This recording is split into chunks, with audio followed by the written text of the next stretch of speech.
Although it's hard to believe, almost 1 year has passed since we provided a video update to shareholders, and I am pleased to report that the company has never been in a stronger position.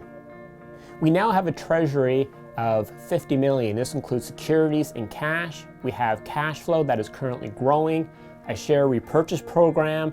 We've purchased 12 new royalties over the past 8 months, and most importantly, our 3% royalty at the Odyssey discovery, located at the Canadian Malartic mine, is seeing some very exciting developments to start the year.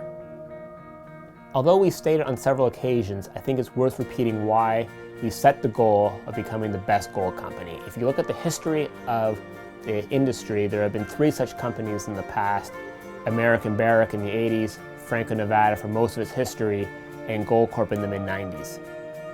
The one thing that each of these 3 companies had in common was looking at mining in a different light, doing things differently. When you look at American Barrick, they got involved in Nevada and it was all about oxide shallow deposits. They came in with a different mindset. They could look at refractory ore using an autoclave, and they looked at the copper industry where these gigantic open pits were mining, and they said, can we apply that to the gold sector? And next thing you know, they have Goldstrike, the engine of Barrick. When you looked at Goldcorp, they were told that no gold could be found in the hanging wall, and that for 45 years, all the gold was in the footwall.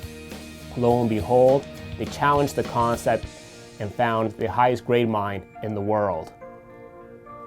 I think we're seeing a similar shift in mindset at the Canadian Malartic mine.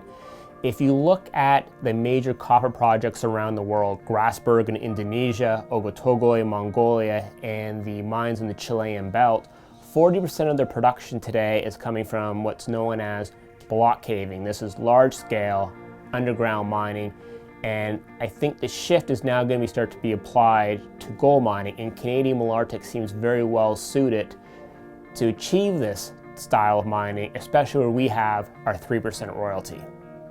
A few recent examples where block caving is taking hold in gold mining is with Agnico Eagle's Goldex operation. This is located 20 kilometers to the east of Canadian Malartic, and Alamos Gold Young-Davidson mine in Ontario.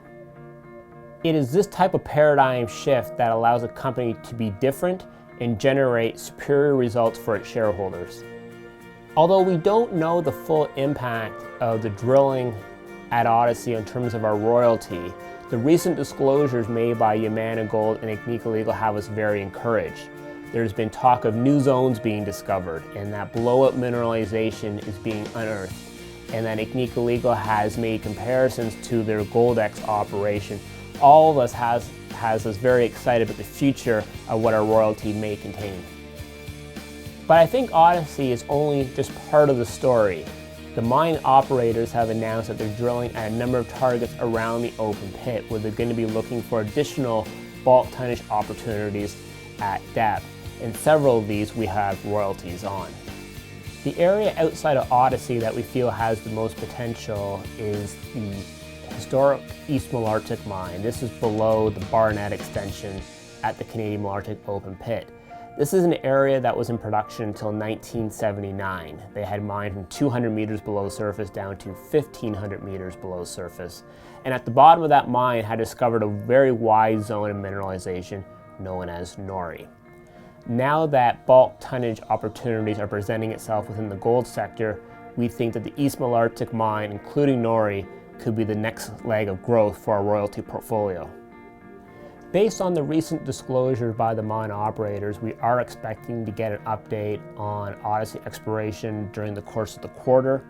That will be followed up by a resource estimate by year-end, and then Odyssey will enter into an internal scoping study to help engineer the deposit for production. As I mentioned at the beginning of the video, our financial position has never been stronger, with $50 million in cash and securities, generating positive cash flow that's set to grow in 2017, with production coming from the Jeffrey Zone, and looking to expand further in 2018 as production will be commencing at the Barnett extension, where we have a 3% royalty. With regards to the Abitibi Royalty search that was launched last summer, we've purchased 12 new royalties in the past 8 months and invested approximately $180,000. We view these as perpetual lottery tickets that we put up a little bit of capital today for potentially large return in the future. In most cases, we bought a 2% royalty on the property that is near an existing mine. These properties had to have good geology, signs of mineralization, and should they ever be sold, we would be entitled to 15% of the proceeds. So we thought this was an excellent way to grow organically through our cash flow. In closing, we feel we've made good progress over the past 2 years, but there's more work to be done. The situation at Odyssey appears to be just unfolding, and that discovery seems to be getting better and better. We look at the East Malartic Mine / Nori Zone as our next leg of growth opportunity. We will keep building our cash flows through additional royalty production. We will look to keep buying back our shares to reduce the number outstanding, and we will look for organic opportunities such as the Abitibi Royalties search to help grow the company into the future.